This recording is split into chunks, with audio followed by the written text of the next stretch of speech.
ሰርፕራይዝ የመደረግ ስሜቱ በደንብ የገባኝ ዛሬ ነው። እህቴ ቢዚ እንደሆነች ለበዓል መምጣት እንደማትችል ነበር ማቀው። ድንገት መታ እንዴት እንዳስደነገጠችኝ ዋው!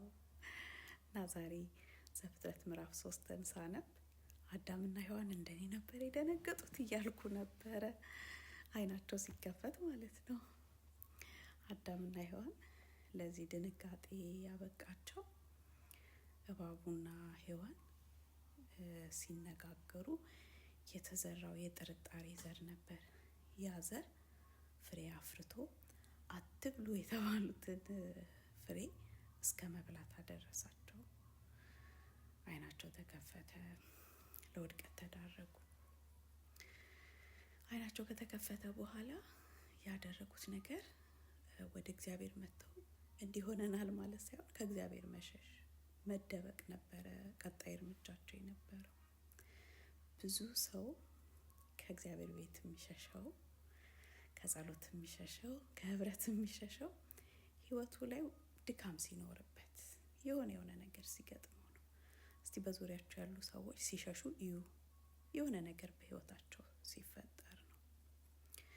ግን ደስ የሚለው እግዚአብሔር ሸሹ አይደል ተደበቁ ምናምን ብሎ አልተዋቸውም።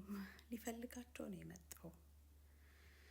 አዳም ወዴት አለህ ብሎ ማለት ነው። ዛሬ የምናከብረው ገና ሊፈልገን የመጣውን ኢየሱስን ሰለብሬት የምናደርግበት ነው። አዳምና ሔዋንን ሊፈልጋቸው እንደሄደ ሁላ ወደ እነሱ ማለት ነው ወደ እኛም ሊፈልገን የመጣበትን ቀን የምናስብበት ቀን ነው ዛሬ። እና እንኳን አደረሳችሁ ማለት ፈልጋለሁ። በጣም ደስ የሚለኝ አንድ እውነት አለ። 99ን ትቶ እግዚአብሔር አንዱን ፍለጋ ይሄዳል፣ ቃሉ እንደሚነግረን ማለት ነው። እና ሰው ሁሉ ንጹህ ሆኖ አንተ ብቻ ወይ አንቺ ብቻ ወይ እኔ ብቻ እንኳን ብንሆን ክብሩን ትቶ ራሱን ባዶ አድርጎ ይመጣ ነበር። ገናን ስናስብ ይሄ ትዝ ቢለን ደስ ይለኛል። ራሱን ባዶ አድርጎ ሰማይ ምድርን የፈጠረው ደም ግባት አጥቶ ይመጣ ነበር። ሰው ሁሉ ንጹህ ነው፣ እኔ ግን ብቆሽሽ በምድር ላይ እኔ ብቻ በኃጢአት ብበላሽ መሞት